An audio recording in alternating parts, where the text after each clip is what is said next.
Life on the Mississippi, Appendix C. Appendix C. Reception of Captain Basil Hall's book in the United States. Having now arrived nearly at the end of our travels, I am induced, ere I conclude, again to mention what I consider as one of the most remarkable traits in the national character of the Americans. Namely, their exquisite sensitiveness and soreness respecting everything said or written concerning them. Of this, perhaps, the most remarkable example I can give is the effect produced on nearly every class of readers by the appearance of Captain Basil Hall's Travels in North America. In fact, it was a sort of moral earthquake, and the vibration it occasioned through the nerves of the Republic, from one corner of the Union to the other, was by no means over when I left the country in July 1831, a couple of years after the shock. I was in Cincinnati when these volumes came out, but it was not till July 1830, that I procured a copy of them. One bookseller to whom I applied told me that he had had a few copies before he understood the nature of the work, but that, after becoming acquainted with it, nothing should induce him to sell another. Other persons of his profession must, however, have been less scrupulous. For the book was read in city, town, village, and hamlet, steamboat, and stage coach, and a sort of war whoop was sent forth perfectly unprecedented in my recollection upon any occasion whatever. An ardent desire for approbation, and a delicate sensitiveness under censure, have always, I believe, been considered as amiable traits of character. But the condition into which the appearance of Captain Hall's work through the Republic shows plainly that these feelings, if carried to excess, produce a weakness which amounts to imbecility. It was perfectly astonishing to hear men who, on other subjects, were of some judgment, utter their opinions upon this. I never heard of any instance in which the common sense generally found in national criticism was so overthrown by passion. I do not speak of the want of justice, and of fair and liberal interpretation. These, perhaps, were hardly to be expected. Other nations have been called thin-skinned, but the citizens of the Union have, apparently, no skins at all. They wince if a breeze blows over them, unless it be tempered with adulation. It was not, therefore, very surprising that the acute and forcible observations of a traveller they knew would be listened to should be received testily. The extraordinary features of the business were, first, the excess of the rage into which they lashed themselves. And, secondly, the puerility of the inventions by which they attempted to account for the severity with which they fancied they had been treated. Not content with declaring that the volumes contained no word of truth, from beginning to end, which is an assertion I heard made very nearly as often as they were mentioned, the whole country set to work to discover the causes why Captain Hall had visited the United States, and why he had published his book. I have heard it said with as much precision and gravity as if the statement had been conveyed by an official report, that Captain Hall had been sent out by the British government expressly for the purpose of checking the growing admiration of England for the government of the United States. That it was by a commission from the Treasury he had come, and that it was only in obedience to orders that he had found anything to object to. I do not give this as the gossip of a coterie. I am persuaded that it is the belief of a very considerable portion of the country.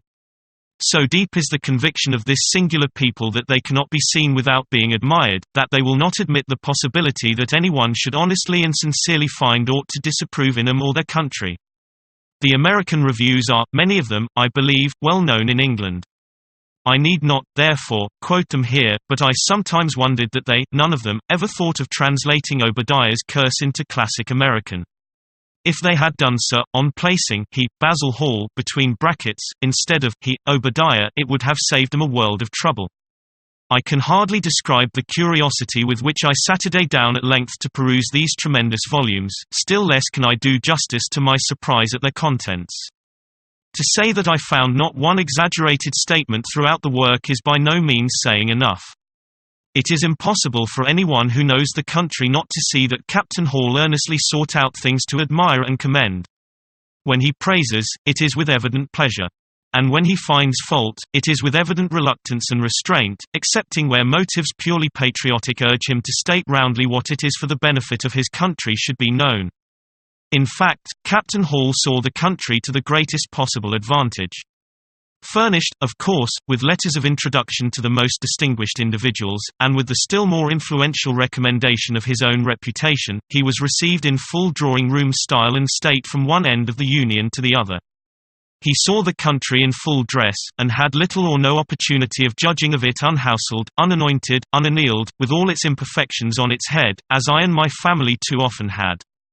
Captain Hall had certainly excellent opportunities of making himself acquainted with the form of the government and the laws, and of receiving, moreover, the best oral commentary upon them, in conversation with the most distinguished citizens.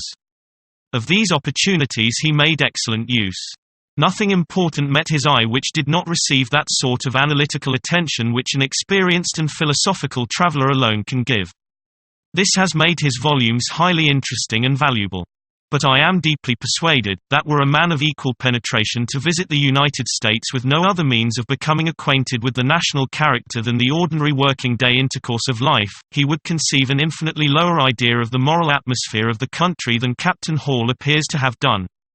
And the internal conviction on my mind is strong, that if Captain Hall had not placed a firm restraint on himself, he must have given expression to far deeper indignation than any he has uttered against many points in the American character, with which he shows from other circumstances that he was well acquainted.